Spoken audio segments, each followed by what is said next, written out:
Ladies and gentlemen, you're listening to This Is A Takeover. My name is David Hensley. I'm the owner and creative director of Long Walk Productions, and I am here to introduce your host, Shelby Ray. Thank you so much, David, and welcome to Charlotte, North Carolina's only female-led NXT-focused wrestling podcast. This is A Takeover. Woo-hoo. And with me, as always, as you can hear, is my girl, my bestie, my tag team partner, Gina Belmont. How you doing, girl? Hey, yo, hey, I'm doing all right. You know, as we're just going to go ahead and address the elephant in the room, Gina. Would you like to? Okay. Yeah, absolutely. As you can probably hear from our audio, we are not in studio with David right now. We are both at our respective homes doing this episode through Skype because, unfortunately, both Gina and I have contracted COVID-19. Yep. And, you know, it has been a crazy ride for this past week. Yeah. We both have...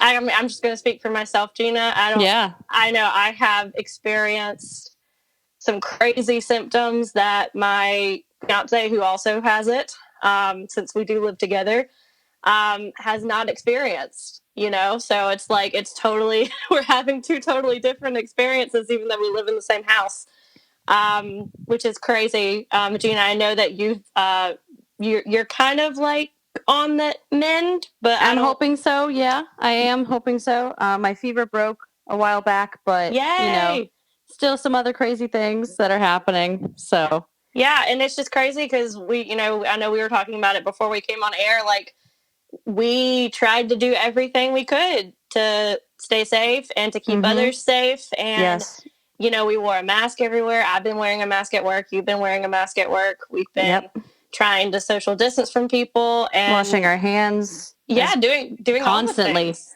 Oh my gosh, I know for you. I mean, working in a preschool, I'm sure your hands are raw. Yeah, washing is a constant thing and sanitizing everything. So, you know, it's been a thing and it's not been a fun thing. So wash your hands, people. Wear your masks. Like, yeah, it's real shit, man. And you know, I just wanted to send a message at the very top. I don't want to make this a whole COVID episode because God knows we don't want to talk about it anymore. Nope. I just want to send a message of hope and prayer out there to everybody who is experiencing it or who has had it or has family members. Just know that we love all you guys. And we hope that everybody is staying safe and well and that you can enjoy COVID-free wrestling soon, which is our hope and our joy. And I'm sure the thought of our dudes over at This Is The Work as well. Yes. But yeah, so now that we got all that out of the way, let's talk about this pay-per-view. Yes, NXT 30. Yes, NXT, which they end up calling NXT 30, which originally was supposed to be NXT Boston. Now, obviously, it was not at Boston. With the state of things in the world, they could not make it to Boston. So it is still at the Performance Center in Orlando, which, Gina, I don't know if you've been watching SmackDown or Raw lately, but they just debuted this thing called the Thunderdome. Yeah, so that I did actually get to watch a little bit of it because it was on SummerSlam. You're right. And, yes. I won't take that from Doug because I'm sure he has an opinion on it. But it was cool. I don't mind it. For me, I was staring at a few of the screens because I was like, oh, there's like 3 of the same person over there that area. But I bring that up because I thought, because I watched the SmackDown, I thought that they were going to have that for TakeOver. Yeah. Because it is basically the same place. Either that or they have, gotten this new warehouse somewhere. I doubt it. But I was kind of hoping that they would have something like that, like with the screen. So like people at home, if you don't know what we're talking about, what they've done is they have made it so that way all the way around the ring, which is where the seats would be, they have put monitors And there are people inside those monitors, so it kind of looks like the Brady Bunch intro. Yeah. Where there's just, scenes of, mismatched people and they're all moving. And I thought that since, they debuted it on the SmackDown before, they would have it at the TakeOver, which was literally the next day. They did not. They still had, the people who are on the roster in the audience, which, I mean, I think they had more people this time than they have before. And maybe had some people who weren't on the roster that were in mask. And I mean, everybody was in mask and everything. Yeah. Gina did point out one girl that was sitting hard camera side that had a mask on. Oh, yeah. She had a mask on and sunglasses. And she looked like she was covering up a fun party time that she had. My God. It was so funny. So, like, she just, I mean, you couldn't even see hardly any of her face because she was kind of tiny. And the mask took up almost her whole face. Like, it was crazy. It was crazy. But anyway, I say that because I was curious as to why they didn't do that for TakeOver, but because they literally did it the next night for SummerSlam. Yeah, but I mean, maybe they didn't want to shell out the extra money to have it set up earlier. I don't know. Doesn't make sense. Man. Who knows? Who knows?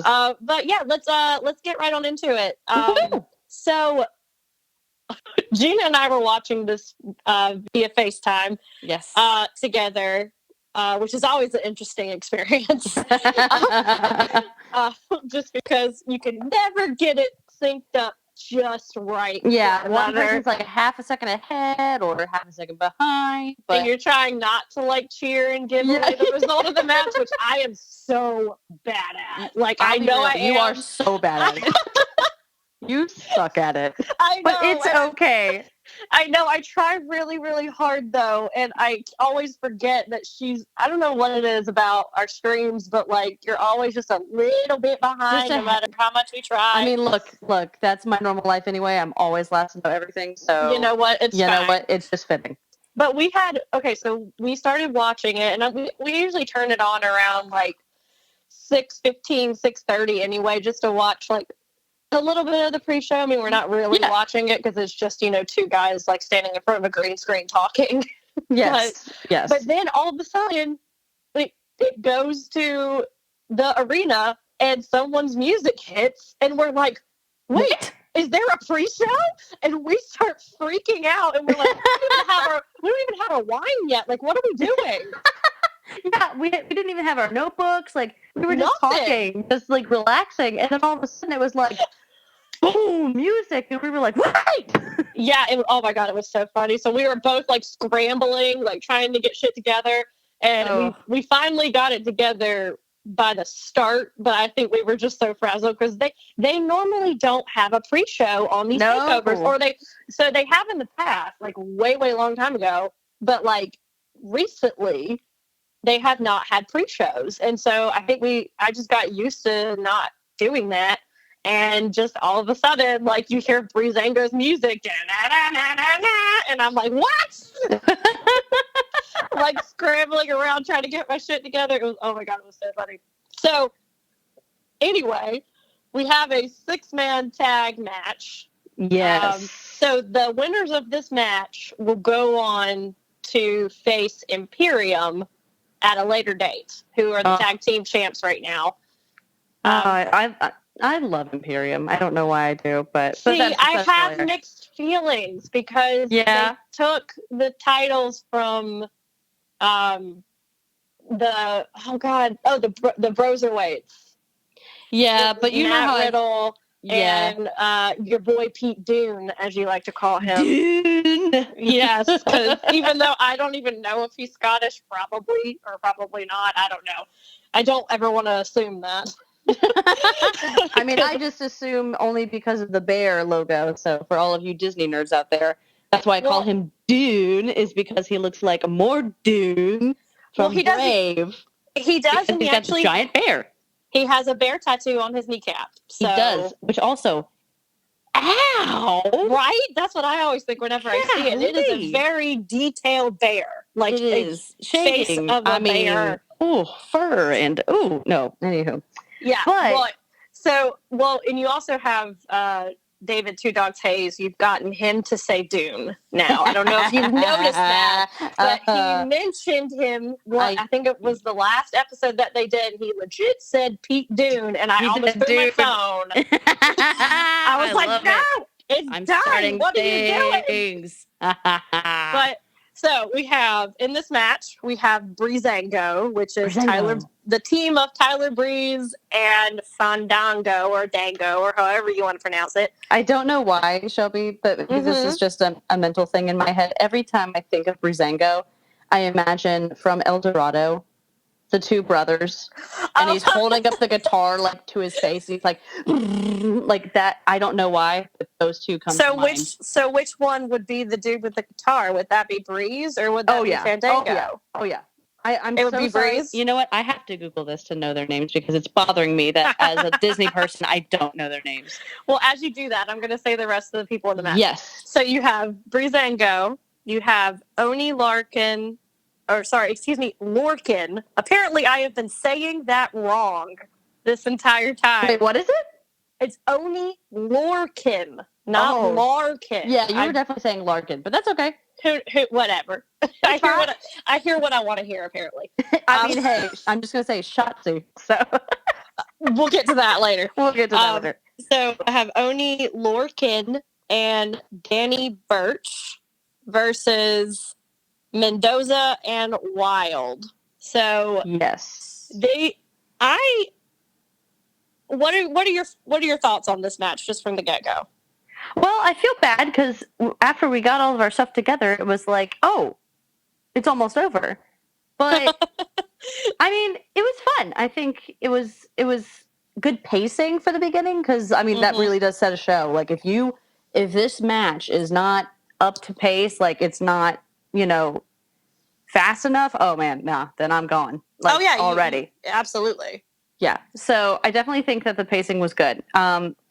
I really like Mendoza and Wild. I like where they're coming from. I like their whole, not gimmick per se, but I guess, their whole spiel about making lucha wrestling back to the top where it was, because I am a huge fan of lucha wrestling. I mean, I really enjoy the art form. I enjoy the presentation style. I mean, I've been watching Lucha Underground for a long time just as a fun kind of side thing to watch. But, I mean, I really do enjoy the art style and the tricks that they do and just the absolute crazy matches. So I like where they're coming from. I like their style. However, I can't say no to my boy Breeze. Of course you can't. I can't. I love my boy Breeze. He's fabulous. Like he has always been fabulous. Like I used to hate him. I did. Shelby tried so hard to get you. You tried so hard to get me to like him, and I was just I don't do this. He is an OG and he was. He was there at the very first TakeOver in 2014. So he's been there ever since the beginning. And before he had this whole Zoolander gimmick going on where, I mean, he was like a supermodel, like essentially was his gimmick. And he would go out with the Zoolander pout, and pouting his lips. It was the fur boots, man. I just, really? That's what got you, or the fur boots? Everything else you were cool with? No. Yes. No. I don't know. Yeah. I don't know. Well, he's still fabulous to me. He's always been fabulous. He has the fur vest now, and that's it. Yeah. He cut his hair, which you approve I think of. You know what? I'll be real. I think that's what it was. The long hair. I don't know why. If it's somebody with like Drew McIntyre, like long, flowy, brown hair, I'm like, yes, give it to me. I love it. But as soon as it's someone blonde, I'm like, no, I don't like it. Wow. Okay. So really, it all comes down to the color of the hair. I guess so. Okay. I'm very picky. Well, I can agree with you. Going back to Mendoza and Wild. Yeah. I agree. Like Mendoza, especially, just really impressed me. Like coming right out the gate, he had this spot where he runs up onto the corner and just does this like huge spinny move where he just jumps off into everybody, into nothing, essentially. He just came out of nowhere. Yeah, and just like does it like super duper quick and really fast, like very lucha style. Yes. Which I thought was really cool. I hadn't really seen much of either one of them because they're both with Phantasma. Yes. And who is the cruiserweight champion right now, and they're kind of his like muscle, I guess. Yeah, though he's like stupid big, so he doesn't really need muscle, but whatever. He's a bad guy. But this is the first like takeover match that I've seen them on, and Mendoza especially impressed me. Mendoza was nailing it. I can't get over what Wild is wearing. I know we keep talking about like fashion stuff in this first one. He looks like he is a street like thug wannabe is what he looks like to me. Oh gosh. And because but it's like a souped up version, so it's like super flashy and like gold and shiny, but he has like a chain and that's right. He did have that chain thing. Yeah, and I don't know. It's just they used to wear suits, and I miss it. You do like a nicely dressed, sharp. I do. You do. Sharp lines, all that shit. Yes. Like, yes. I felt like that was a better look, and now they don't really look like a team. They kind of just look like they both got put together because like Mendoza's in his trunks, and Wild is in the like really shiny gold get up. So. Yeah. But they both still did really good. Everybody, I felt like, did really good in this match. There were some crazy bumps that were taken, for sure. Yes, there were. That were executed very well. Like, going back and watching it, I really didn't see much of any, like, mess-ups or flubs or anything that were noticeable to me. But, yeah, I enjoyed this. This was a fun opener.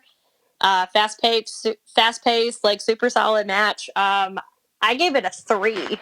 Yeah, 3 Regals. Yeah, 3 Regals on this one, which I feel like is a good start to a pay-per-view. Yes. Because, like you said, like if it's bad, and it's slow and it's got lots of shit that went wrong in it, like people got it's gonna be it's a hard hill to climb up from there. Oh, absolutely, yeah. Oh, go for it.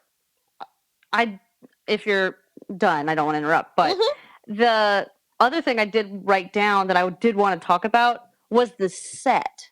The actual opener. Oh my gosh, it was so cool. So for those of you who didn't get to see it, I'll try to do my best to explain. There are these giant, probably like 12 by, maybe like 8 foot, maybe 10 foot X's, just giant X's. And they even had, the capability to like show video footage within the X's, and it was really cool. But it really, really showed up awesome for the ladder match, but we can get to that when we get there. Yeah. But the set itself was really cool. Lights were great. And I think that did help with adding the beginning of like, oh, here we go. Let's get going. Oh, yeah, like super simple, like the 3 X's for 30. And that's all that you need. Sometimes simplicity is best. Exactly. Or we can jump to having thousands upon thousands of screens looking at you, but but you know what? It's fine. It's fine. But yeah, so moving on to the next one, we have Finn Balor versus Timothy Thatcher. And I was so upset about this match. We both were. So, but more so you, definitely. Well, as listeners may have gathered at this point, we've done a few episodes. Finn Balor is one of my favorite wrestlers of all time. Has been since I've been watching NXT since it started. Just overall, really, really great wrestler. I felt like he was put through the ringer in this match. And absolutely. I didn't appreciate it. I mean, he already got crapped on because he wasn't able to get into the ladder match. Yeah, let me explain about that because that pissed me off, I think, the most. So during the whole build up to this takeover, basically the whole way that it started was Keith Lee, who was originally double champion. He was NXT champion and North American champion. He relinquished the North American title because his reasoning was to give everyone else on the roster and as many people on the roster as possible the opportunity to go for a title. So he felt like him holding 2 titles meant that it took away opportunities for other people. I can see yes, I know. I can see the argument, but like I don't know. I felt like it was weird. It was really weird. We had this whole build up where he won both the titles and then literally just 1 week after. Yeah, it was the next week. He came on and was like, oh, yeah, I'm relinquishing the title and we're doing a whole tournament, which you know how I feel about tournaments. I feel like during this whole time of Corona, that's all we've seen on all of the brands is just tournament after tournament. Because people are relinquishing titles or they're not on TV for some reason. So we have to have this tournament because we can't have a title vacant. You know, and oh my gosh, heaven forbid. I know, but I see the pros and the cons of all of it. But anyway, so this North American tournament was formed, and basically it was a series of triple threat matches, and whoever won the triple threat got a spot in a ladder match that was going to be held at TakeOver 30 for the title. So it was a really fun build-up, I will say, because it was different than just having 2 people go against each other. It was a triple threat each time, and basically they made it out to be like, oh, well, all the people that didn't get technically pinned or submitted, now they're going to be in a triple threat, and whoever wins that is going to be and that was after my boy, Dexter Loomis, got hurt. Yes, so and could not be in the title match. Basically, I think what I heard was he really messed up his ankle. I remember Googling it with you because we both were like, no! Well, because Finn was also hurt at the same time because of the we same were like, match. Our husbands! What are they doing? They're so reckless. If we were there, they would have listened to us. Exactly. But so anyway, Finn does not get into this ladder match, and people riot. And the main reason... Shelby rioted. Okay, I'm not the only one, and I'm getting to that. I am getting to that. Let me finish. So... What about Ruby Riot? She's my go-to girl for riots. Oh, yes. Okay. All right. Yes. So she was a part of it as well. So basically, Velveteen Dream comes back after being gone for like over a month, and there are some rumors swirling around that there are some allegations that have been made against him for sexual misconduct. Yes. And he just disappeared. They did not say anything, and nobody said anything about it until he debuted a month later, coming back. And then everybody was like, why is he here? Why did he not get fired? And I'm like, what? Like, why would he get fired? And I did the research, and apparently that's what had happened. Now, I have to say, the allegations turned out to be false, but they did not say anything about the girl. They did not bring her into the discussion at all. And for some reason, that made people even more angry because it made it look like that they were trying to cover it up. Yeah. I mean, there's no... Yeah. There's no easy way to fix that. And I get that. Yeah. But this is something that has bothered me for a while. And I actually mentioned this because something similar happened to the Usos, which are a twin brother tag team that are on, I think it's SmackDown now. I'm not exactly sure which brand they're on now. But, I can't remember. A year or so ago, probably going on 2 years now. Yeah. One of the Uso brothers got in trouble and got arrested for DUI. It was DUI or drunken disorderly conduct or something like that. So gets arrested. WWE bails him out of jail. Literally the next week, there's a pay-per-view and they win the titles. Yeah, and it was stupid. It really rocked me a bit because I was just like, oh, okay, like I know some of this stuff is planned out, months and months ahead of time, but like as a casual fan, I'm looking at that and I'm seeing, oh, so what you're doing is you're rewarding your talent for their bad behavior by giving them a title. Like, I mean, we talked about this the other day. I know I'm about to say something crazy on here. Friends, I'm sorry. But I'm going to give an example from AEW. Gas. Oh my gosh. Okay, so for some of our listeners who don't know, there's another production of wrestling or organization of wrestling called AEW. And there was recently a very similar example of this situation with a wrestler named Sammy Guevara, who made very lewd and disgusting comments to Sasha Banks. So I'm not going to repeat them because they're not worth repeating. They're disgusting. If you really want to Google it, go ahead.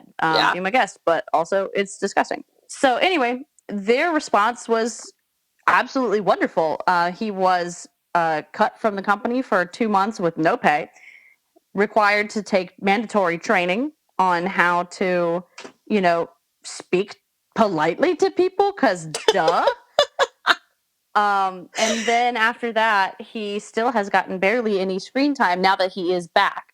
Right. He was up there with Jericho. He was he's still with, the group that they are a part of. But his screen time is just docked to barely anything. So it shows like you obviously can make a choice to, I hate to use the word reprimand, but reprimand. Well, if that's what it is essentially. Like you can bring him back, like that's fine, but don't put him in a title match. Yeah, exactly.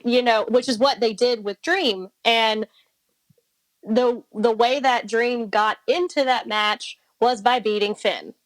Yes. And to me, not just because I love him and he's great, but like if that happened to anybody on the roster, I would feel like that is not fair. Yeah, because earlier they had gone on and he had even come out saying how bad he wanted that title. Like you can't come out there, give him a promo that says, I want to be North American champion. And then have nothing done with it. Yeah, and so it just seemed, it didn't seem right, and it really didn't set well with other people in the NXT universe, which is what I'm trying to get to. There was a hashtag that was trending on Instagram the next day saying, hashtag Finn Balor deserves better. Ooh. Yes. So everybody... And he deserves better with this match, too, because Lord have mercy. And then, literally the day after that, this match was announced. Oh, my gosh. So you fast forward to the Wednesday before this pay-per-view.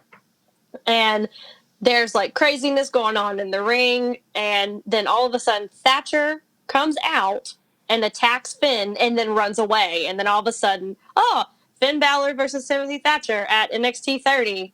And I'm like, what? Why? Like, just because he hit him? Why? Because he hit him once? Like, and I know that goes against what we had talked about previous as to why we like NXT is because it's that simple. But it was too simple. Yeah. Like, it was literally like he comes up, sweeps his leg, runs away, and gets out of dodge. And then they're like... him. Exactly. I'm going to hit him, and then I'm going to run away. And that's what happened. Yeah. So, anyway, we're in this match, and Thatcher has been built up to be this huge grappling superstar where literally he has like 1,000,001 holds. And another submission. And another submission. Another submission.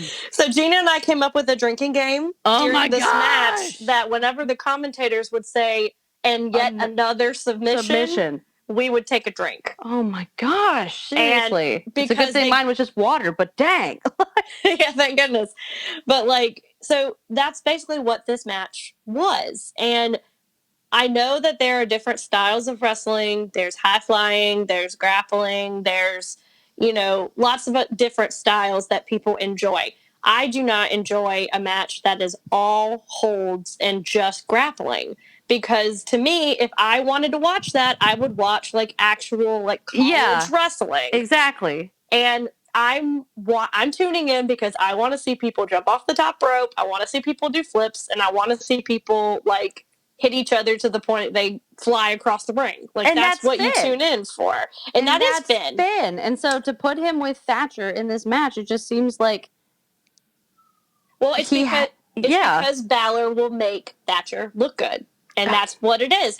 He is one of those wrestlers that he will take whoever he is with and he will just make them shine, which is who you should have on your roster. But at the same time, like, that doesn't give him anything. So, like, there's ways to do it and it still look good. Like, Dolph Ziggler can do that. Yeah, well, he still had so much opportunity. Right now, it just feels like Finn's being crapped on. Yeah, and that's what people are mad at, is that they brought him back to NXT, and he has gotten one title match, and that was against Adam Cole, and there was chicanery involved. Chicanery. Exactly. Deplorable. Exactly. Chicanerous. And, so there was one point in this match where Thatcher literally kicks Finn in the back while he's laying down and just stands there over him and waits for Finn to get up and hit him. I literally... Are you serious? I missed that. Yes, I went back and watched it. I was like, there's no way. There had to have been a lag. There had to have been a cut or something. No, he literally kicks him while he's down, stands over him and looks at him, and then Finn pops up and starts hitting him. Oh my god! He just seemed like dead weight to me in this match. It just seemed like he was being carried this whole time. Yeah, absolutely. And I was just mad about it because I was just like, does he even have a finisher? Does he only know how to do submissions? Like, how are you going to win this match if you only have submission holds? And I know that you can do that, but still. And Finn barely had any offense until the very end because they were trying to show, ooh, look at the submissions. Another submission. I swear, if the commentators tried to, they did their best. They tried to. Well, hang on a minute now. Hang on a minute. Because we're going to also bring that up. All right, listeners. I need okay, I remember. Yeah. I was like, what are you talking about?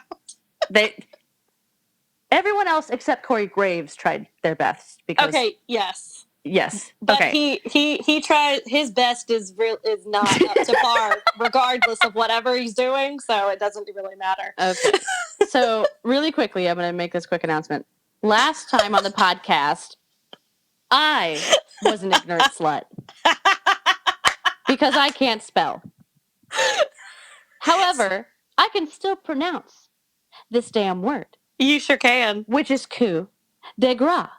Now, here's my thing. So when I was spelling it out in the podcast last time, I spelled it out as if like Mardi Gras, like Gras. That is not correct. Coup de grace is spelled COUPDEGRACE.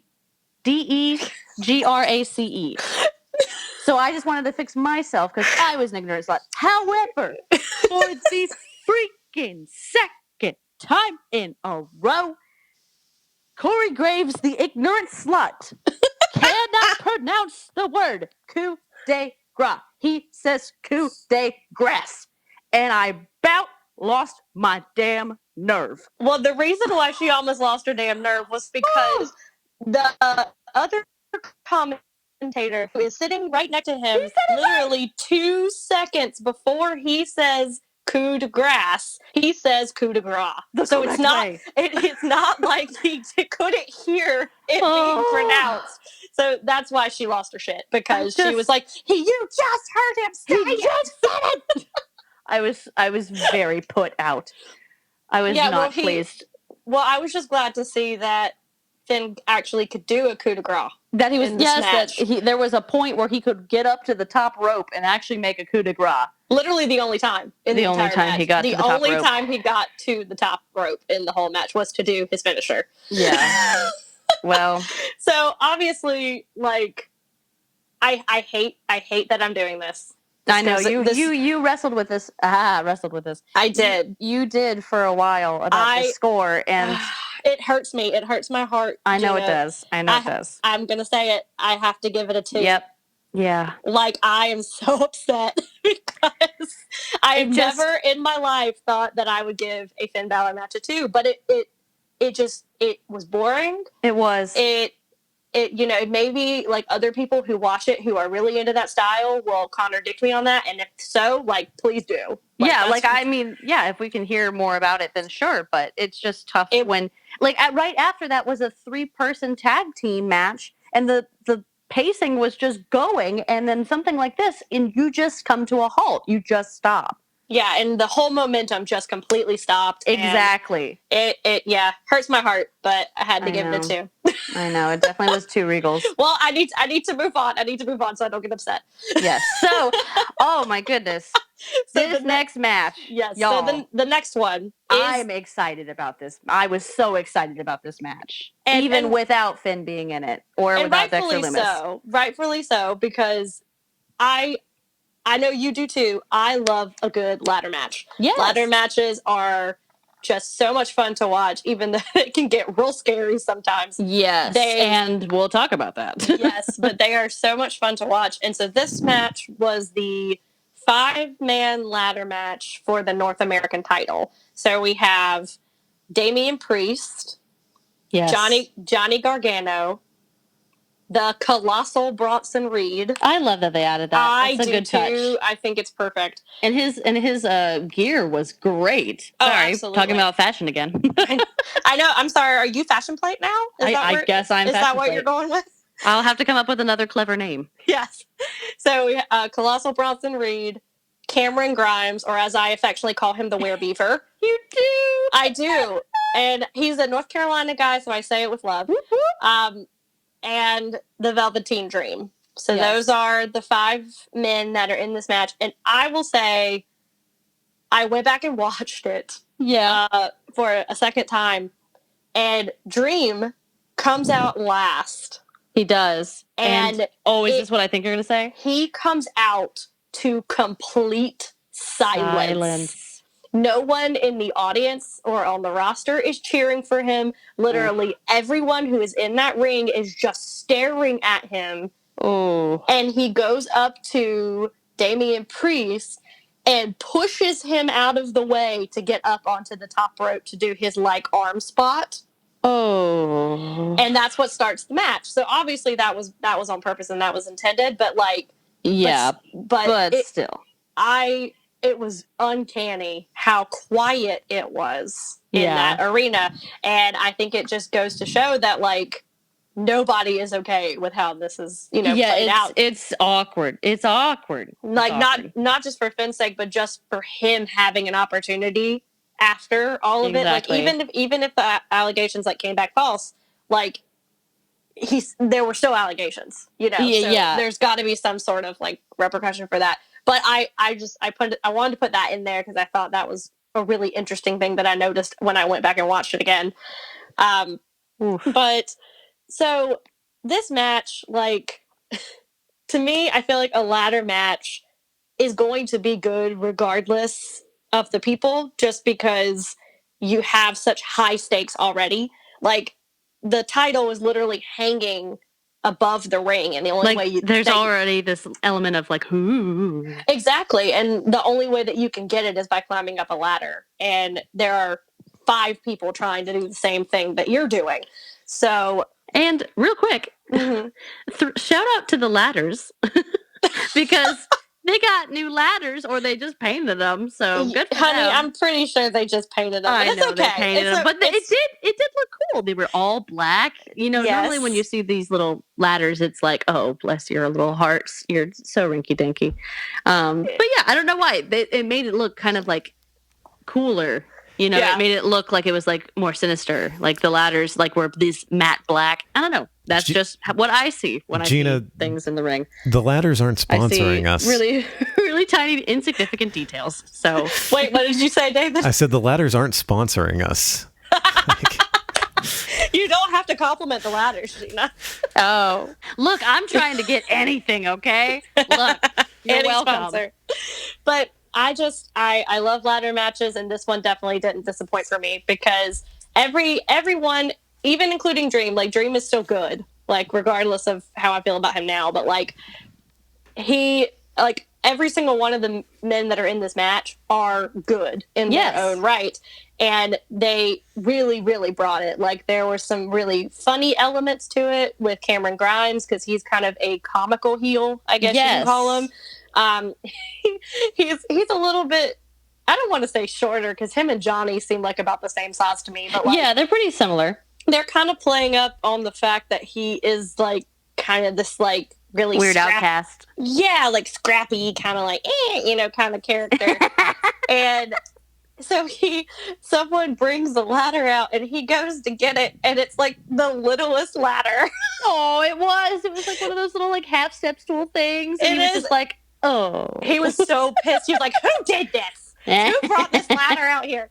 And of course he gets hit, with a bigger ladder, because of it. But there were a lot of spots that I felt like just good timing. Yeah, like there was a spot with Cameron where I called it the split spot in my notes. I think I know what we're talking about. Yeah. Uh-huh. So basically they have two ladders set up and that are going up toward the title, and Cameron Grimes goes to climb up both of them at the same time. And then I think it was Priest and Bronson, I think, or something like that.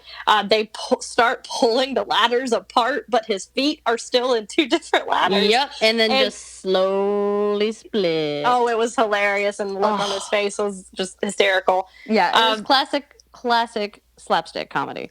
Yeah, and there was a part where I just wrote "holy shit" sequence. I think I wrote the what spot. Yeah, and I went back and kind of filled it in, but there was like during that section, like Johnny did the one final beat DDT where he comes off the ropes and does a DDT like in midair. Oh, yeah, that's right. But Johnny did it with Bronson while Bronson's head was in the ladder. In the ladder, yes. Yeah. So it's like you're thinking like what? Yeah, and just like. And there's another spot where Damian Priest, who I feel like is like at least 6'4". Yeah, is this the part where he like pulled a Spider-Man? Yes. So you have like the ladder is leaning up against the top rope, and I think Grimes is like underneath it, like holding it steady. But all 6'4" of him runs up this ladder and just does a flip. He did. It was into like sick nothingness. Like, it was super cool, and. I couldn't even write all the cool stuff down. Like, it was so much stuff. This was a really great example of, really great teamwork. I mean, there were equal amount of spots for everyone. The writing for it was great. Just, the pace never died. I mean, I know this is so random, but when I was in high school in theater, my teacher always said, you have to be like a shark. Like, as soon as the shark stops moving, the water doesn't get through the gills and then it dies. And so a show is just like that. This was a perfect example of like how, pacing and movement and just, everything going the right way can make a really great match. And I loved this match. I really did. And it was a lot of fun. Our girl Candace came out. She did, and she did. She's such a tiny little baby, and I love her. Sneaky. So she comes out and doesn't, at first I was like, oh, like she's coming out and she's, going to be that typical wife character that's going to, mess with them a little bit and distract them and set up a spot. Oh, no. She did her own spots because this girl can actually wrestle. Yes. Yeah. So I've been talking about this for a while. I want them to bring back the mixed match tag. Yes, absolutely. Because that was so much fun to watch. Even though like the show itself, like it was this like random show that was put on Facebook Watch, like hardly anybody even saw it. But like they put, a male and a female wrestler together, and they didn't have the males wrestle against the females, but they had them on the same team. Yes. So like if the two girls started the match and one of them tagged out, then the other guy on the other team had to go in. Yes. So you never had a guy wrestling a girl, which I still feel like that is because there are other independent circuit promotions that are doing that and have been doing that for years. Like you even talked about Lucha Underground. They did. They did that that was 2008. Yeah, so like a long ass time ago. So yeah, it can happen. And so this was kind of a taste of that, because Johnny helps her do this move where she does an awesome Hurricane Rana. Yes, she did. Off the apron, like, and just throws, I think it was Grimes, out into the rest of the guys. And I was like, see, like, women can do this. Like, that is a super hard move. And yes, she's tiny, so it's easier for her to do one like that. But I couldn't do that. Well, no, because we're both not coordinated enough to ever do something like that. She's fabulous. And then she has another spot where Bronson Reed is up at the top of the ladder, and she runs up, gets on his back. Yep. Oh, and yes. Bronson jumps off from the top ladder onto Johnny with her still on his back. Yes, that was sick. Like, it's just stuff like that I'm just like, that is... I want to see more of that. Like, exactly. I want to see women and men wrestling in the same matches, because you can do shit like that and it'll look really, really cool. Yeah, absolutely. But we also need to talk about Mr. Johnny for a second here. Oh yeah. We need to talk about Johnny. And I personally am worried for this man. Are you concerned that I am concerned he is going to die? Yeah. He's going to die, and all by accident. And okay, so to the viewers at home, last week there was a match with Johnny, and it was Ridge Holland. Ridge Holland, thank you. Yes. Ridge Holland, and I don't know. We don't know what happened. We've watched it so many times. He did this flip, and it was, what was that move, Shelby? It was so I don't know the actual name of it, but the setup of it is they run at each other, and Ridge grabs Johnny like belly to belly. I think it's not a belly to belly suplex, but it's similar to that. Yeah, that's what I was thinking. It was close to a suplex, but it's not. Okay. So, but either way, something missed, and Johnny fell straight on his head and his neck. Just straight up and down onto his head. So Ridge tries to flip him over, and something is missed in the move, and he can't get him over before Johnny's head hits the mat. And like he didn't tuck his head in or something. We don't know. Like, we were trying to watch it and figure it out, but it was nasty. It was horrible. Well, I mean, it was horrible enough for the trainers and Shawn Michaels to come to stop the taping of the show and come out and examine him. And I didn't know that until the next day. We found that out later. And now for this takeover, he about died twice. There was one spot that he had, and it was with Bronson Reed. Mm-hmm. Bronson Reed was sprawled out against a ladder that was connected to another ladder in the middle, and Johnny was supposed to do a leg drop onto him, but he about missed the ladder and Bronson, and about busted his face on the way down, going down this ladder. Yeah, it was. I mean, oh my God! I saw his life flash before my eyes. I thought he was going to be dead.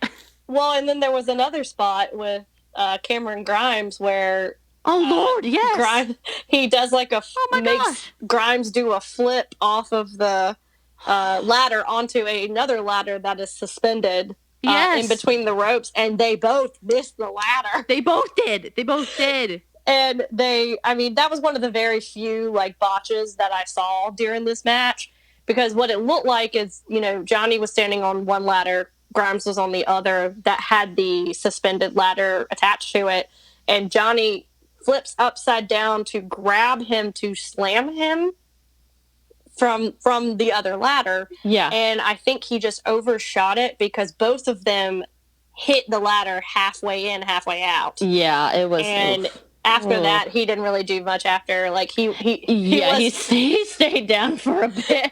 He wasn't a part of that, multiple man slam in the corner that had literally he was just chilling on the floor. Had every single person except Johnny. I think he maybe was supposed to be in that. And be like, you know what, guys, I'm gonna chill right here. I'm fine. Just gonna tap out for right now. I'll pop back in a second. Don't worry, I'm not out. But I just need to rest for a second. Yeah, I mean. He's very good at what he does. He's brilliant. I just worry about him. Oh yeah, no, he's one of my favorites. Like he's great. He's absolutely great. But yeah, I can attest to that too. He's been doing some shit lately that I'm just like, maybe you should just like take a break for a second. Yeah, just calm your body. Just do normal matches. Normal matches. But if you go back and look at his history, like, I mean, he doesn't do normal matches at all. So I mean, I'll never forget the Gargano Ciampa match. There's nothing compared to that match. That's still the best match I've seen in years. I implore the listeners, go back and just watch any of their matches. Just watch it for funsies. Seriously. So we go into the end of this match. Yay! I am very happy with this outcome. Damian Priest goes over, and we have a new North American champion. And I am so happy with this because I called this one. You did. Which never happens. I never get them right. No. You're the one that always gets them right. You're like, no, I didn't want to be right. No, I know. I'm the one who's always like, I mean, I don't want this to happen, but this is what's going to happen. And then that's what happens. So you're like secretly good at this is what you're saying. Weirdly, oddly enough. Yes. But like, so Priest goes over, and I'm very happy because I didn't think they would actually do this. Yeah. I was worried for a hot minute about. I honestly wanted Priest to win, but I thought Johnny was going to go over. I honestly did. I really wanted Bronson Reed, but he had amazing spots. He had really good moments. You know, I didn't want him to get squished because he was new. This was his first pay-per-view. Oh, it's funny because sorry. Did you say squish? No, I didn't want him to get squished. Like I didn't. No. Gina, it's squashed. No, squished, squashed, whatever. Whatever. Gina, can you hear me now? I didn't want him to be forgotten. Oh my god. I'll use my own words. Thank you very much. Gina, can you hear me up? Whatever. I don't think she can, David. Okay. I just What?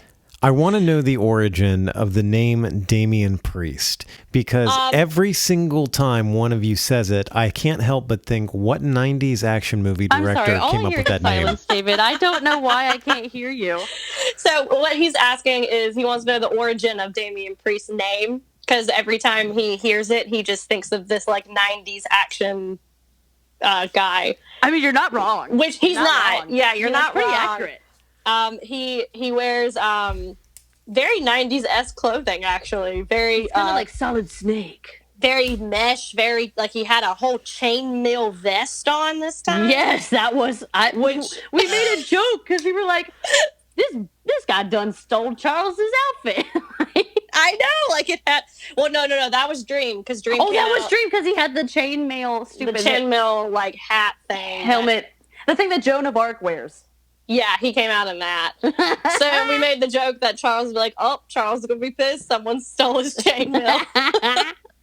But yeah, no. Damian Priest is like, you look at him and you don't expect his voice to be as deep as it is. Yeah, so he's like, my name is Damian Priest, and yeah, I can't even go as low as he actually does, and I can go pretty low. So. But yeah, Priest goes over. I gave this one a 4. Absolutely, very much worth it. Very much worth it. I absolutely loved this match. I thought it was perfect. It was minus a few botches here and there, but obviously it's a ladder match. You're gonna have botches. It's gonna be a thing. But overall, I mean, it was beautiful. Yeah, and the flip spot at the end, that was pretty great. Oh yeah, definitely my favorite, probably of the whole pay-per-view. I agree. So yeah, we're gonna move on to the next one that's not good. That's trash. That's boring as crap. That I hated. Okay, let me preface this. So the match that we're talking about is Adam Cole, exactly, versus Pat McAfee. It's the football guy. So basically, with all the acne scars. Sorry, I do not make fun of people with acne scars. It's just funny because I made a comment and Shelby was laughing because her mom had made the same comment. So that's why I just thought it was funny. Yeah, my mom was with us when we watched not TakeOver, but the NXT TV taping, and she was like, "Ooh, he's got some acne scars on his face." Because they zoomed into his face, and they were like inches. It was like a Tom Hooper shot, like just right there. Poor thing, he does. He really does. But yeah. So basically, the whole reason why this match is happening is because Adam Cole needs someone to fight against. I don't know. I know. Bless. Like, it was just so. Pat McAfee, he is a retired punter from the NFL and has a wrestling talk radio show on like Sirius XM or something like that. And had Adam Cole on his show, and they basically had like this huge argument, and Adam Cole like freaked out because he called him short, which I hate that angle. It's just so much toxic masculinity. Why? That's what it is. And so they've done that with so many people. They did it with Finn. They did it with Chad Gable, who is now called Shorty G. That is his actual name. Like, that is what he is billed under, is Shorty really sad. G. And now we have it with Adam Cole, which I'm like, why? All these guys, minus Chad Gable. Chad Gable, I think, might be a little bit shorter than all of them. But basically all of them are around the same height, which is around 5'10", 5'11", which is not that short to me. To me, it's not. But I'm also coming from someone who is 5'3", so I am a short person. Yeah, I mean, I thought he was 5'5", but well, I didn't know. Who, Adam Cole? I thought Adam Cole was, yeah. Oh, really? I thought he was something sort of like that, yeah. Oh, well, I stand corrected. No, I don't quote me on that. Look it up. I heard that there was not. I know he's not 6 foot like his Google says. That's I was about to say. Whatever. I just Googled it. Yeah, David just Googled it. He said he is billed as 6 foot, but he is not. Which is hilarious. He's not. He's not, and I think that's what they're. I don't know if someone brought that up. I don't know if that was. I don't think Pat. I know Botchamania had a while back, but that was. Well, I think that was it probably. But so anyway, Pat cuts this god awful promo. Oh, it's just at the beginning of this match, and I literally, I'm sitting there and I'm watching it, and his last line of the promo is, "Let's do this thing. Hit my music." Like a 90s DJ, and I literally said out loud, I was like, ew. Yes, she said it, ew. Like, I was like, no. What? Why would you say that? Oh.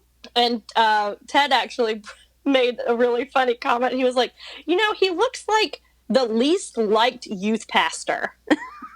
He did say that. Because he had the shorts and the tennis shoes and the matching black tank top. Like, he definitely had no idea what to expect. And he looked like it. And, at first, it moved really, really slowly. And all he was doing like a shoulder bump here, or a drop kick here, or whatever. Or he got in the corner and he was pushed in the corner and he was pretended to be, beaten the crap out of, or. Yeah, and it was, and there was lots of talk. Yeah, and I started to. I don't want to say get on board, because I was not on board for this match. We were never going to be on board, but we were surprised. Yeah, I would say surprised is earnestly surprised. So there's a spot where the Undisputed Era comes out, because, of course, McAfee has his whole posse, who apparently are all ex-football players, but I did not fact check that. I don't know. They might just be, be roster people that didn't have anything to do that night. But they all had shirts that said "Adam sucks" on it. Oh, I missed that. Yeah, so it was just black shirts that said "Adam sucks" on it, which I was like, oh, okay. Well, at least you were all matching. I mean, they put forth the effort. They did. But so they all are confronting each other. All these refs come out, which I'm like, okay, do you really need that many refs out in the corner, like off stage, like waiting to run in when all of them come out? I always think that's really funny. I'm like, are y'all all just like standing there waiting for shit to happen? Like, why are all of you running at the same time? Like, WWE does that all the time. All the time. And like, because they actually did that on Raw last night, where they literally had like 5 refs run out, and we're like, oh, get away.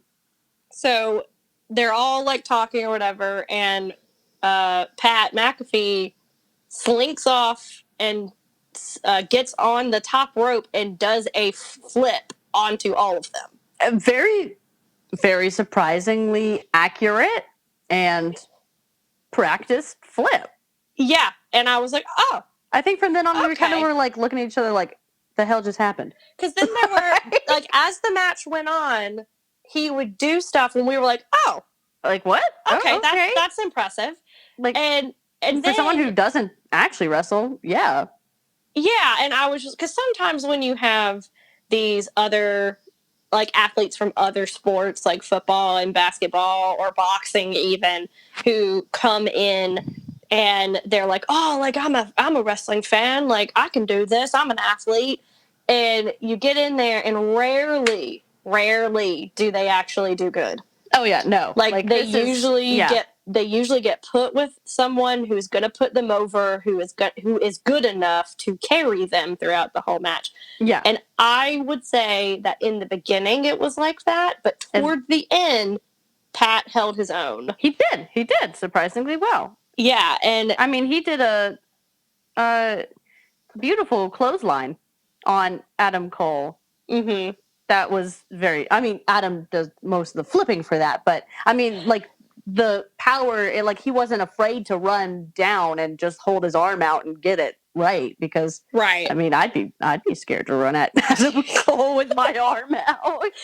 Well, I think some of our friends have talked about that they've had, interactions actually being in the ring and running the ropes, and it's not easy. Like, it's not easy. David is shaking his head no, because he speaks from experience. But, it's not an easy thing to do. And there was one part where I was like, okay, I'm legitimately impressed.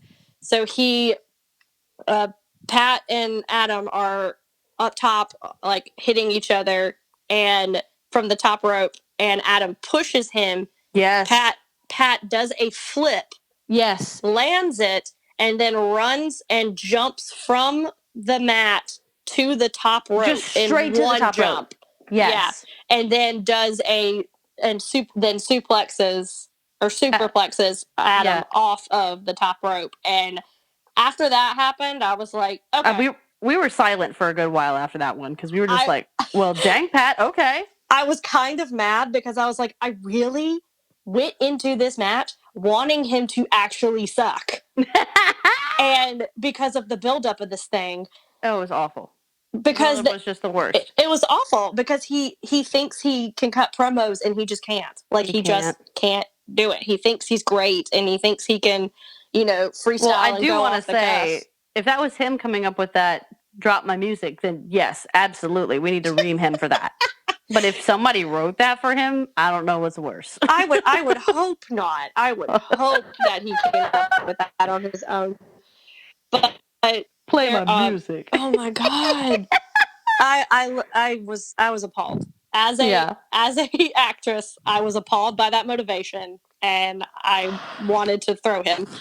So, but going to the end of this match, because it really wasn't a long match. No, it was not. It was not. But Adam goes over and wins with doing the Panama Sunrise.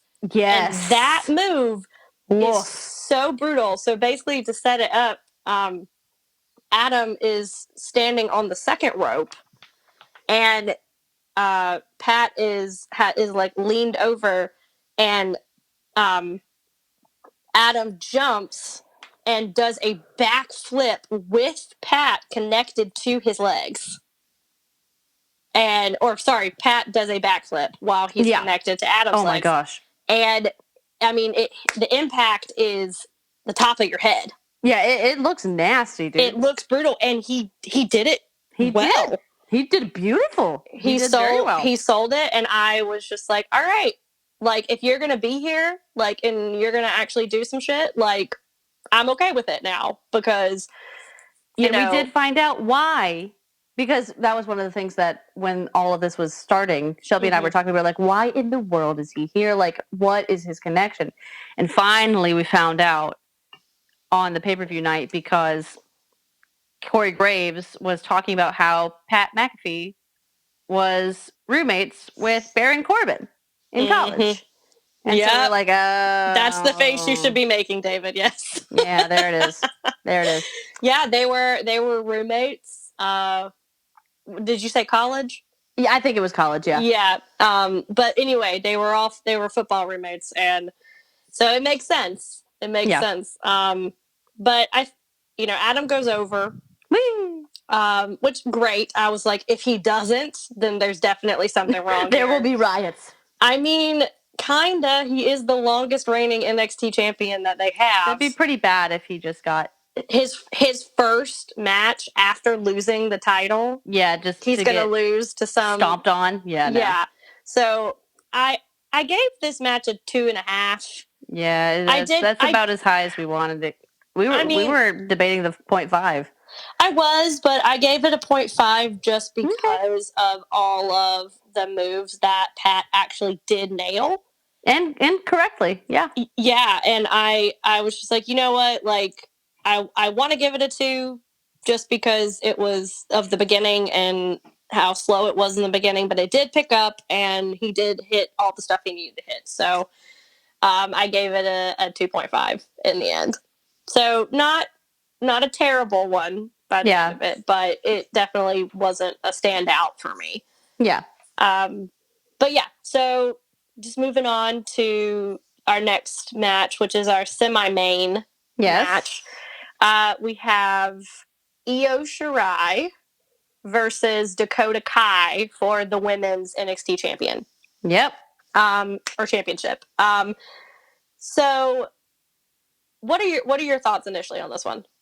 I really like Io, but as of lately, maybe it's just because I've seen her do her best. It just feels like it takes her a while to build up. Like, she gets nervous, which is endearing. Because every time I watch her, because we talked about this, it takes a while for the pacing to get back to where it's supposed to be, and for her to nail her moves. I mean, she came out and she missed one of her 3 backflips. Because that was one of the things she does. She does like 1 backflip, 2 backflips, and 3. And the last one, she did not have enough strength to get it, and she just fell on her back. And I actually missed this when we were watching it live. And I felt bad. I was like, oh no. And she was like, what happened? And I was like, she missed her backflip. And I went back and looked at it, and I mean, it's clear that either she didn't have the strength or she was nervous, or I don't know what the deal was. Yeah. But like, she did. She goes to do the 3rd backflip, and she just wasn't flops. There. Yeah. And I mean, that was early on. That was really early on. It was. And I mean, Dakota was nowhere near her. So it was no excuse. It was.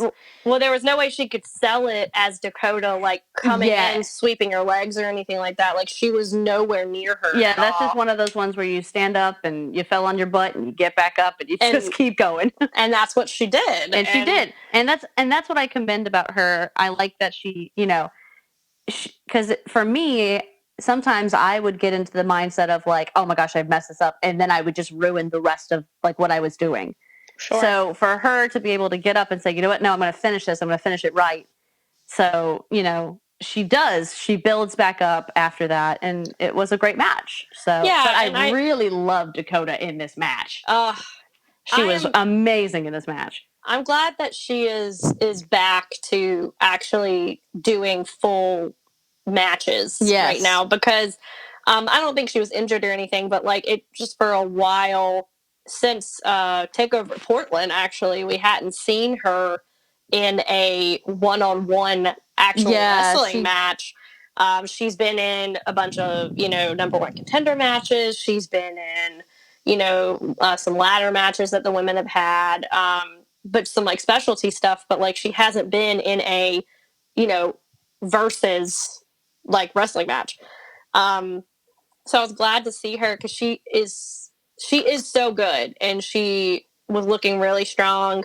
And I'm just going to throw a hot take out there. Mm-hmm. I don't think she needs Raquel Gonzalez. I don't either, but I don't think they know where else to put her. Then don't put her anywhere. I'm sorry. I know that sounds harsh, but like, if you don't know where to put someone, put them back in the developmental portion of the roster and just have them work more. Yes, absolutely. Like, don't just have her, because she essentially, like, is supposed to be this China-esque figure where she doesn't say anything and just stands there and is a menacing figure. And I can see how that could work because of her size. Like, she's a big girl. She is, and she's as big as China was, and has that same type of feel and that same look, but she cannot deliver. Like, she just can't. And she has had ample time. She has had since she debuted in Portland to get better, and she hasn't, in my opinion. And now they just stick her with Dakota as Dakota's valet, which is weird to me for a woman to have a valet. That's another woman, but that's another story for a different time. But she just doesn't do anything for her. Like, in the beginning, she like did some stuff where Io ran out after her, and Raquel stepped in front of her and distracted her so Dakota could hit her. But like that, that stuff to me is played out. Like, you don't need it. You don't need someone, especially with someone as good as Dakota. You don't need someone like Raquel to be her muscle, or what they called her insurance policy is what they keep calling her. I could see her with the Robert Stone brand. Well, they already have Mercedes. No, I know, but like, I feel like then she should have come on, and then Mercedes could have just been on her own. Oh yeah, Mercedes doesn't need to be with that either. No. But yeah, that's a good point, because that's what happened with Aaliyah. They didn't know what to do with Aaliyah, so they threw her in there. And she's doing great. She's doing great. But yeah, I don't know if it's because when she debuted, she couldn't put Tegan through that table. You will hold on to that for the rest of your life. I will. I don't care. I will hold that grudge. I don't care. Like, that is something that is dangerous. Like, you, if you're going to say, I can do this spot, you have to be able to do it. And you have to be confident, and you have to be able to safely execute that. She threw her on her head, and the table didn't break. It was really it was rough. Scary. And ever since then, I don't know. I'm like, I won't let it go until she does something super redeeming. Yes. But yeah, I mean, I think overall, like, this was fun. Raquel didn't really interfere as much as I thought she was going to. There was a portion where, as I like to call, chicanery with the ref. Yes. That was good, because we were angry. We were sitting there going, oh my gosh, here it is. Of course. Yeah, this is going to be it. Yeah, of course she's going to interfere. So basically, Dakota Kai hits the ref with a kick that's supposed to be meant for Io. Io jumps out of the way. The ref gets knocked out, which, I mean, it has its moments where, you can do stuff like that with the ref and it's fine. But I feel like they just do it a lot lately. And I'm just like, okay, can we come up with another way to interfere? So Raquel, after the ref is knocked out, comes over, hits Io, puts Dakota on top of Io, and then pulls the ref. Like, drags him over. Yeah, to have him count, and he just miraculously comes to. Yeah. And tries to do the count, and Io kicks out. So it doesn't work. So I was like, okay, that's fine. If you do it and it doesn't work and it leads to other stuff, then that's fine. Because then it leads to Io getting the win and retaining the title. But I think it also sets up for more story later, because definitely. because Io wins and Raquel comes and like hits her after the fact and is like attacking her, and then you hear tisk tisk tisk my girl Rhea's music. Oh, and Shelby lost her mind. I love me some Rhea Ripley. She is. Yes, you do. She's with all good reason. She's the Amazonian woman that I want to be. She just is. She just is. She's a super badass, and I'm just like channeling all of my 5'3" energy into her and just getting all of that. But yeah, so she comes out, and I think they're setting up a feud with her and Raquel. Oh yeah, that will be definitely a thing, and it'll be awesome. Yeah, and it'll be awesome because Rhea Ripley will be awesome. That's true. That's a good point. I'm hoping that it will be fun to watch. Yes. But we'll see where all of that goes. But that kind of was it for the match. So, I mean, I gave it a 3. I thought it was solid. It wasn't super standout, but it wasn't horrible at the same time. So that's kind of where I have my 3s. Yeah, it was right down the middle. Yeah, I mean, it was good. It was decent. And then that leads us to our main event, dun, dun, dun, dun. which is the NXT champion Keith Lee versus Carrion Cross. Now, we were both very, very excited about this match. So excited. Because I love Keith Lee, and I also love Carrion Cross. So obviously, if you have two people that you like in the same match, obviously you're going to be excited. I mean, Carrion Cross had to grow on you a little bit, but now that he has, you do like him a lot. And I do. He's great. I enjoy him. I feel and Scarlett, whoa. I feel like him and Scarlett came out so strong when they debuted that it just really put me off, because they have this whole, like, their big thing is time. Like, you're running out of time. There's no more time left. Like fall and pray. Very apocalyptic type thing, cool. which it built up, and I am on board now. But at first they were all just like, I don't know, it was too much. There was the fire and the smoke and her running around flailing like she was being possessed by a demon. Like, it was just, she scaled back, which is good though. No, she did, and I think someone in the back gave her some notes. The director in the back was like, "You need to scale it back. You're giving me a little bit too much." Yes, Dylan said. We always want an actor that goes too far than too little. That's the note you always want to get from a director. You want the note of, okay, you're going to need to scale it back just a little bit. You don't, you never want to get far. You don't never want to get the note that's like, I need you to give me more. You know? It's like, oof. Right, but yeah, she definitely got the scale it back note, and she took it, and it works, and their entrance is probably one of the coolest entrances that I have seen since the Demon King's entrance. Yes. Oh, and that is saying a lot for me. Yes, because it is. That is one of my favorite entrances ever, and yeah, it's just it's super involved. They're both into it, and they make it work. Like, it looks super cool, and I'm on board now, so it's great. I feel like I'm happy with Scarlett being there on the sidelines, and this is where it differs from Raquel being.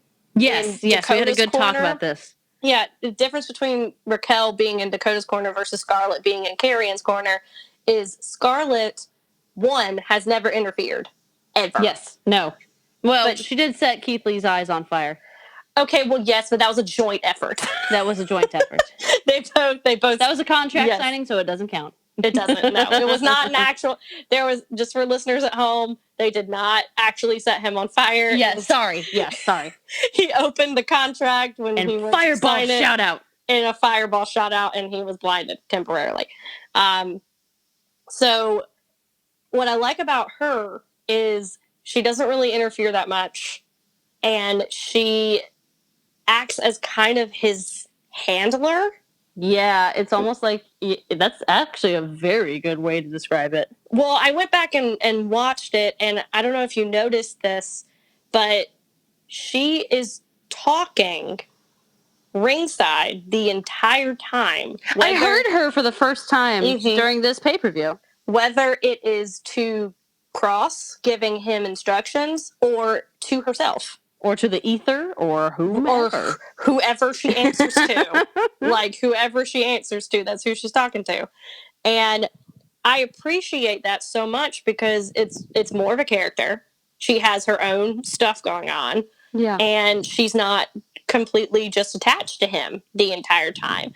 And I follow her on Instagram, and apparently she actually wrestles. Yes.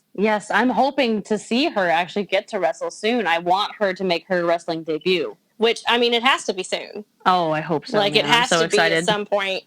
But yeah, I don't know. I wanted to throw that out there because I know I said I don't necessarily like when valets are out there, but like for her, she does a really good job. She's not really a valet. Like, she is a part of his, like, I don't even know what to call it, but like, she's a presence. Like, that's pretty much what she is. Exactly. And I mean, with this match in general, which I feel like with some of Keith Lee's matches lately, they have been kind of slow to start. Yes. And I don't know, maybe it's because I just still have his match with Dijakovic in my head. Oh, yeah. When it was him and Dijakovic in Portland. And to me, if that doesn't make match of the year for 2020, then there's something wrong with that. Because if you listeners, if you haven't seen it, like, go back and watch it. Like, it's the first match of NXT Portland.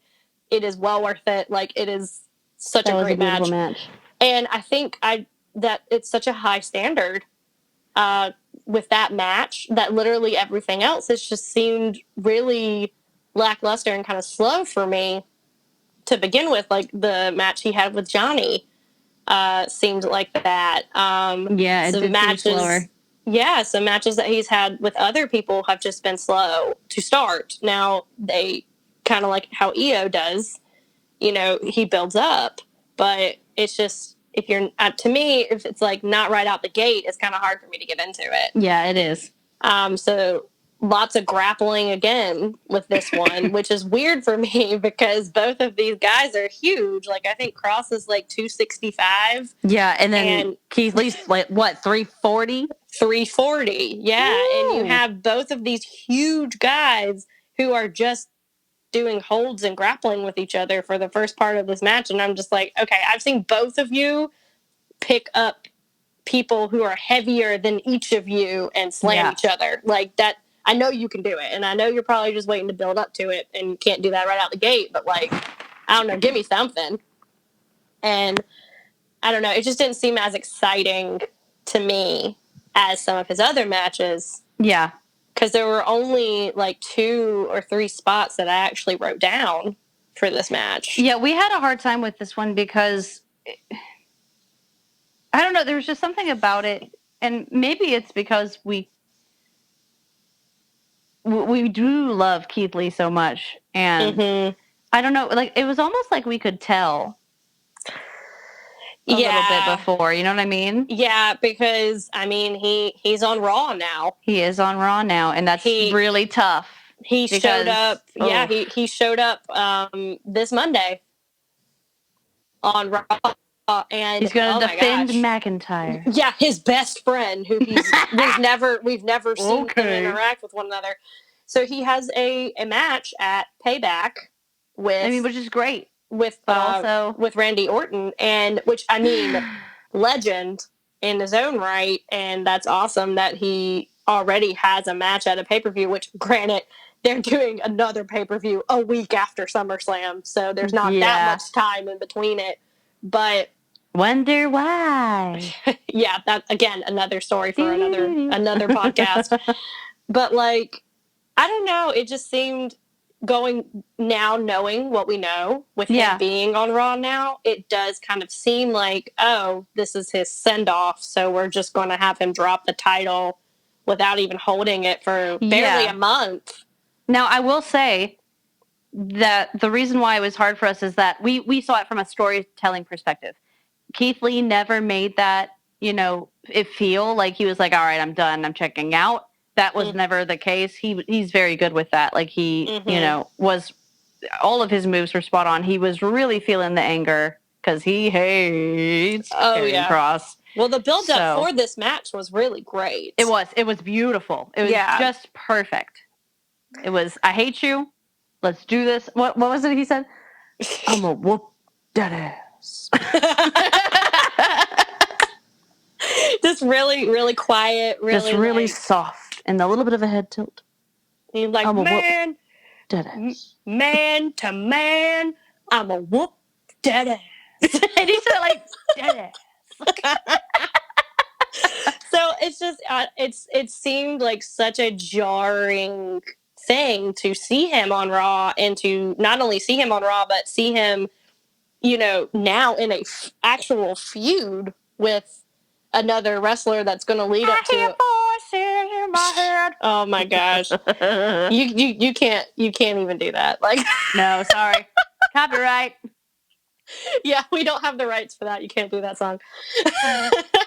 But I don't know. Don't get me, Vince. It seems, I don't know. There were definitely some moves in here that I enjoyed. Like, there was a moment where Cross has him in the chokehold, and it looks like he's about to pass out. And they do the awesome arm. The ref's gonna, drop the arm, and he stops it right before he hits it. And it's like, nah, I'm alive, bitch, I'm here. Like I live for stuff like that. Like I really enjoy stuff like that. And yeah, we thought that was it. We thought that was going to be the end there, where he got to retain it, and then like that was his comeback point. Like, yeah, but then Cross does a superplex off the top rope, and I thought he was dead. You thought the ring was gonna burst. Oh my gosh! Like it was like one of those moments. Like it was just crazy. Like, so yeah, I overall, like, I gave this a 3.5. Yeah. Like, you finally got to make a decision? I did. I was going back and forth between a 3 and a 3.5 because me too.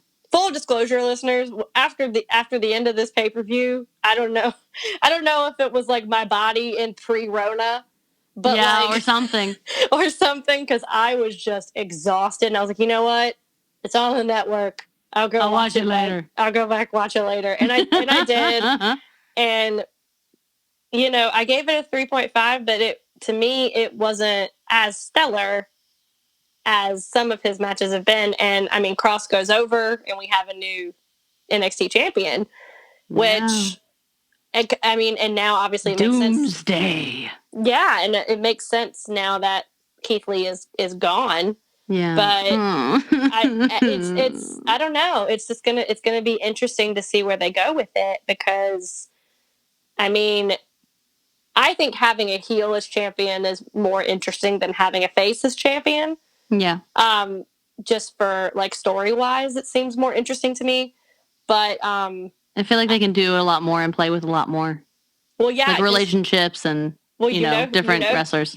Yeah, well, who's coming back. Well, Tommaso Ciampa is coming. Oh, there back. you go. Sorry, I was sitting there like, is this a UK person? I'm feeling really bad right now. No, but UK is coming back. UK is coming back September. Which they made this huge announcement during TakeOver, and I about lost my shit because I thought you did. I thought they had disbanded it because I thought it was done. So they have not posted. Nope. Anything on Instagram, and they deleted a bunch of stuff. Oh man. And maybe that was for budget reasons they're cleaning out. I don't know. Maybe, I don't know. So maybe it was for this big return.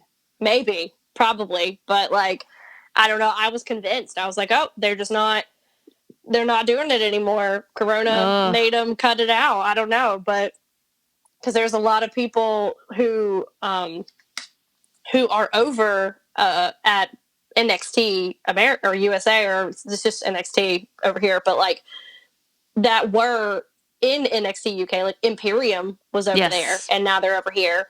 And now Dune's over here. Well, whenever he comes back. That's another thing. That still makes me sad. That's another story. Never mind anyway. Exactly. But yeah, I think overall I gave the whole takeover a 3. I gave it 3 Regals. Yeah.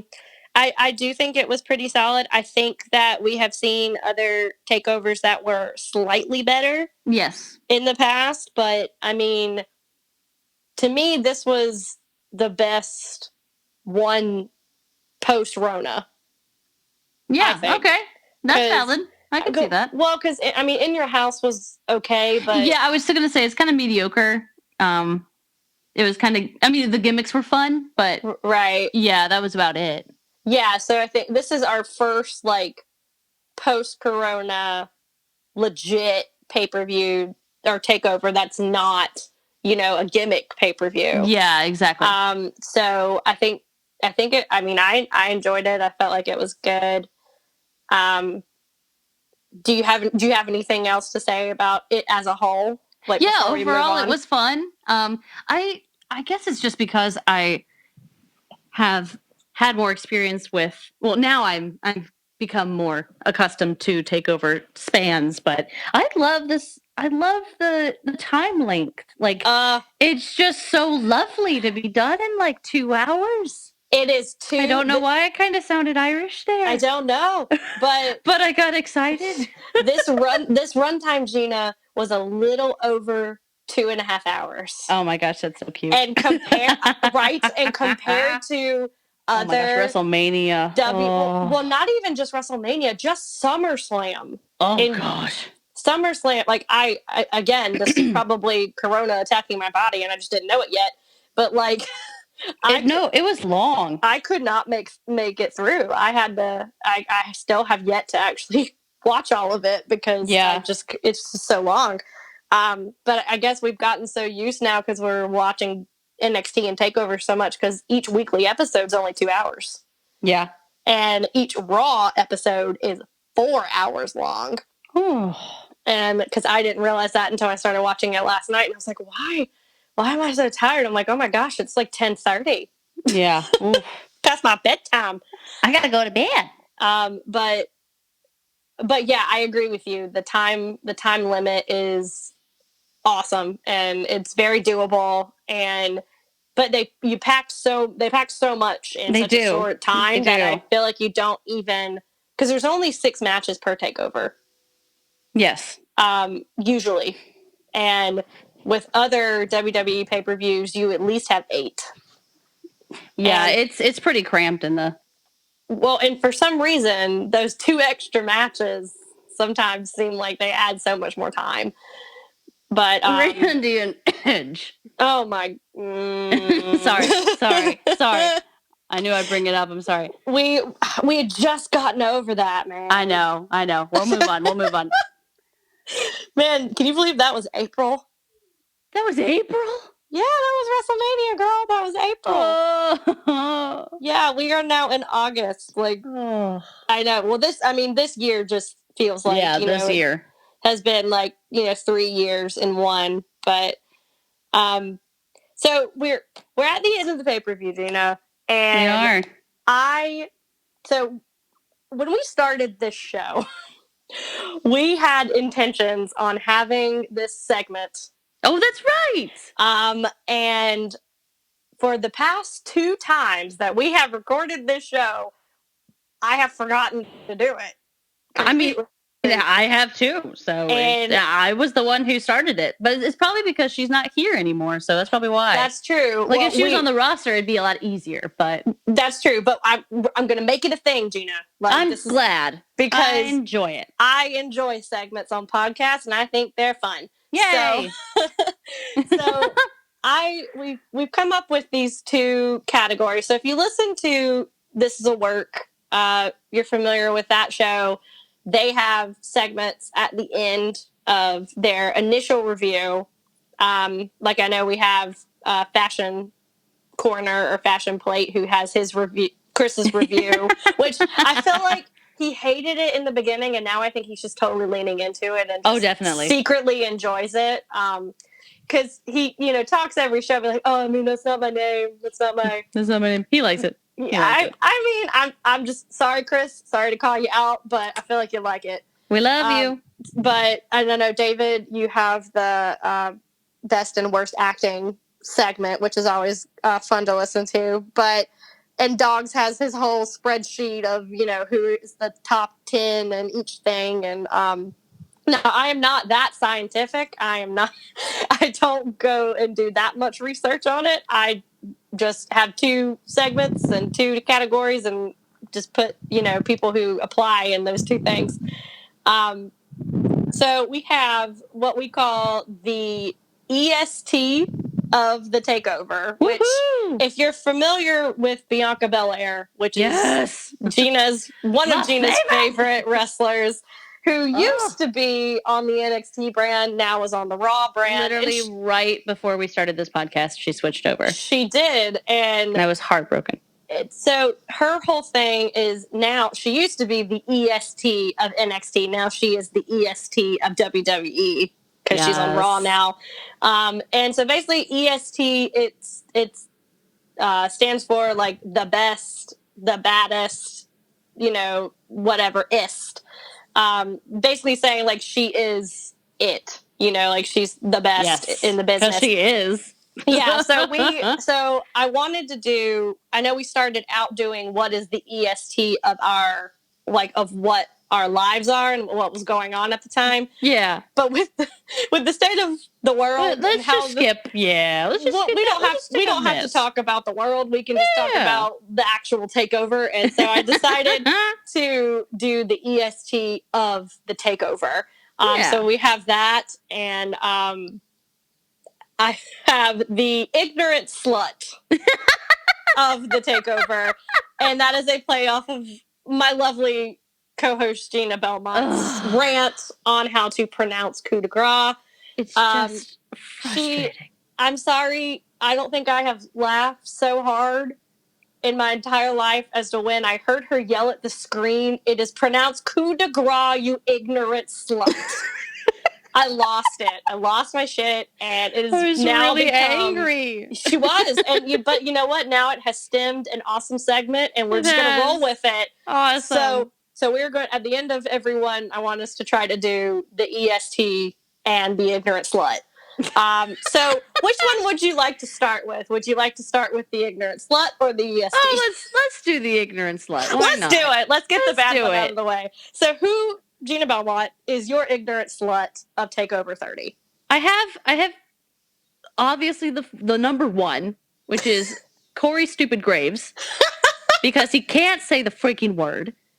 He can't always be your ignorant slut. No, and that's what I wanted to say, because the other I do have another person, and I know you're not going to like this, and it's tough. I'm not saying because he's not dumb. He's not a dumb wrestler. He's a very smart human being. Oh, he just seems to keep. I know you're not going to like this.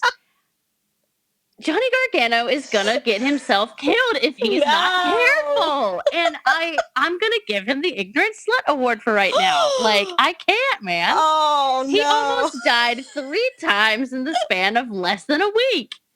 Like, okay, I mean, accurate. Look, that's your job. That's your job, is to do these crazy things. But dang, son, you gonna die. Like, accurate. I agree. You don't sound happy about it. I'm not, but you'll know why later. Hold on. Oh, okay. Okay. So those are your 2, Corey and Johnny. Pat also had that moment, but he's runner up for his play my music. He's but I don't want to give him the credit, because that means that he's on the roster, and I don't want to speak that to the ether. So understandable. Okay. Yeah. So he is your honorable mention ignorant slut. Honorable mention. Yeah, that could work. Yeah, honorable mention. Okay, I'll take that. So, and who is your ignorant slut of the takeover? So, okay, my ignorant slut is Timothy Thatcher, because multiple reasons, and I'll go on. One, and I know this sounds super shallow and super superficial, but he is an ugly mofo, and I just cannot get past his teeth. Oh, I did write this down. Do you remember what Graves said? Oh, yeah, he made a comment about his teeth. There's a reason he's not known for his smile. So, for the listeners at home, if you're not familiar with Timothy Thatcher, he's missing a lot of teeth. And they're just pointed every which way. Yeah, and he looks like... I felt bad. I thought he was British. I assumed he was British because no, that's stereotyping because of his teeth. It was not nice at all. But to be fair, I also didn't... He was in place of Dune. Yeah. So I thought he was coming from NXT, but also, yes, I did make a very bad assumption. And no, not all British people have terrible teeth. No. Yeah. If disclaimer, we may have British listeners, probably not. But if we do, we do. Well, then. Oh, we do? Yeah, well, David's nodding his head yes. So we apologize to all the British people who are listening. We love your teeth and we think you're beautiful people. You're beautiful. And I'm sorry and I'm wrong. But no, and that's not the main reason why I don't like him, because obviously that's a very superficial reason. But the main reason is because I just don't like what they're doing with him. And he is like made to be this like king of grappling style and like king of the holds and submissions and stuff. And I don't feel like he is very well rounded. And I felt like Finn was just carrying him the entire match. And it didn't help with all the other circumstances around why the match happened in the first place. Like, it felt like fan service to begin with, and it really even wasn't that good to be considered fan service. So because of that, Thatcher is my ignorant slut. Well, of the pay-per-view. Well deserved. I agree. That is a good choice. So we've named our ignorant sluts. Who is your EST of the TakeOver 30? I'm going to have to give it to Damian Cross. Oh, okay. Oh, wait, Damian Priest or Damian Priest, excuse me. Wow, I said Damian Cross. What was I thinking? You were mixing two, but that's okay.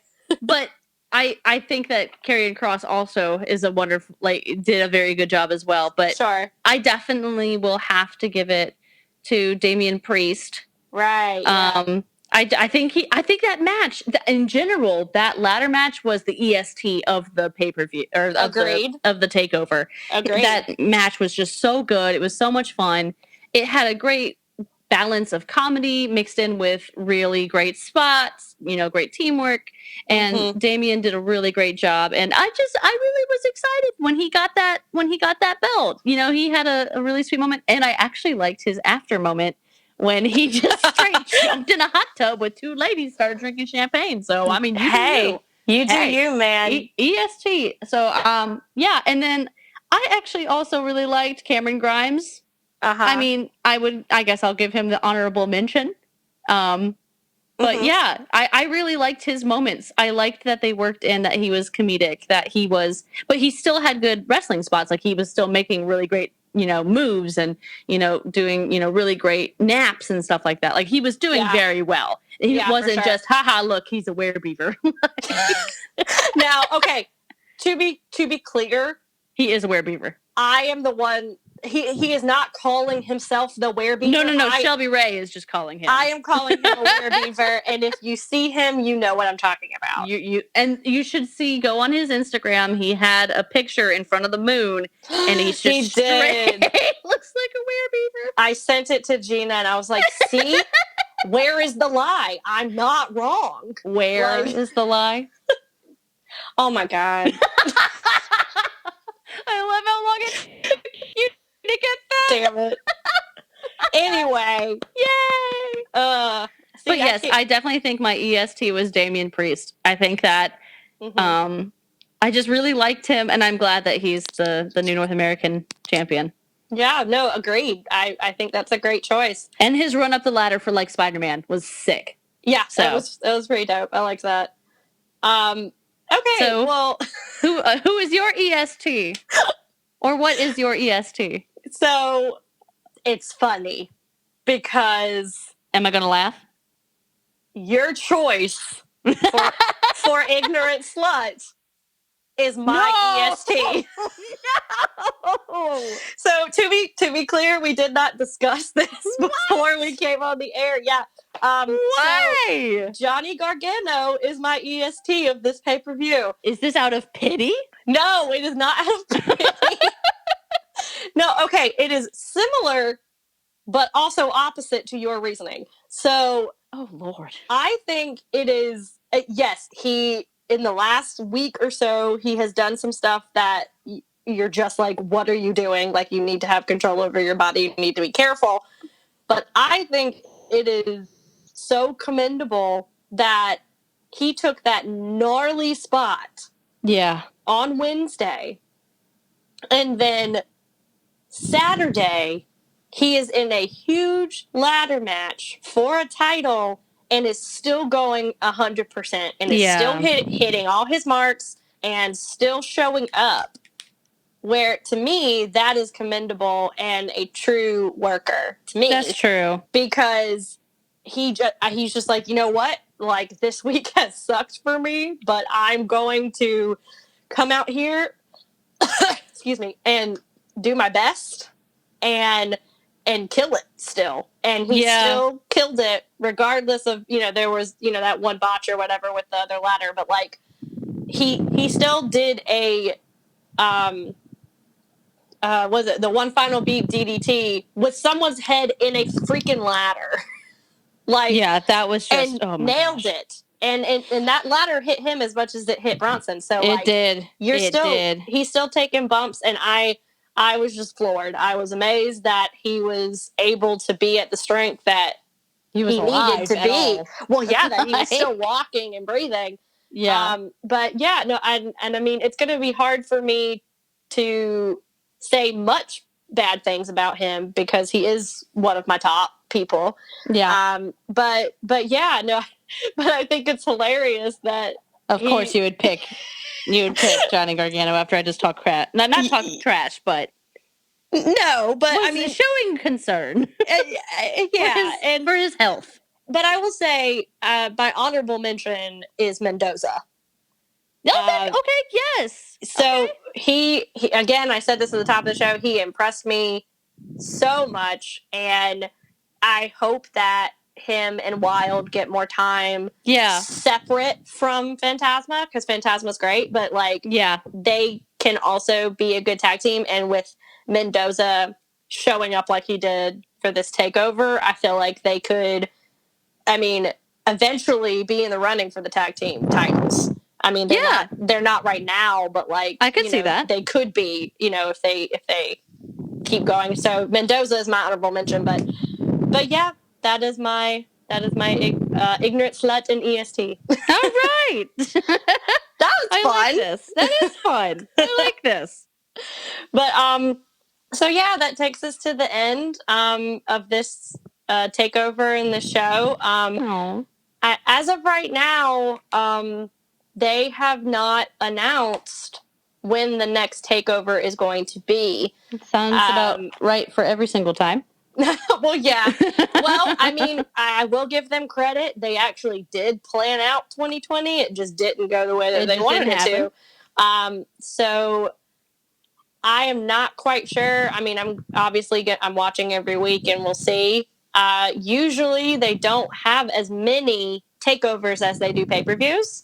Like, I know that usually there's at least one pay-per-view now a month with the other WWE brands, but with takeovers, they usually only do about 4 to 5 a year. I don't know, since this year has been so crazy and they actually don't go to venues anymore or until the foreseeable future. Anywhere really. Well, they'll be doing all of their stuff at the Performance Center, so they may have more. So hopefully we will be able to, cover more stuff if they do more takeovers. But as of right now, there's nothing on the docket, but hopefully that will change, and we will be able to come back to you guys sooner rather than later. Yay. But David, I know that we have a full docket for Long Walk podcast coming up, right? We do, yes. So this week we're going to have 2 new episodes. We've got this one coming out, and then tomorrow we are recording the SummerSlam episode of This Is a Work. We were supposed to also do another episode of Long Walk Talks this week. I decided to push that back since we had so much back-to-back content.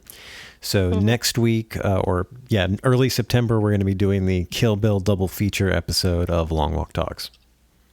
Okay, well, that sounds great. So you're getting back into the Tarantino episodes? We're jumping back onto the Tarantino train.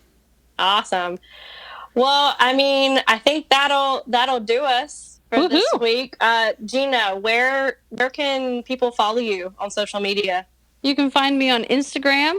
I've been a little bit slow on there lately. Not much view of pictures that I can take, but you can find me at Broadway Baby. So Broadway_baby1218. And that's pretty much it. I don't succumb to the evils of Twitter.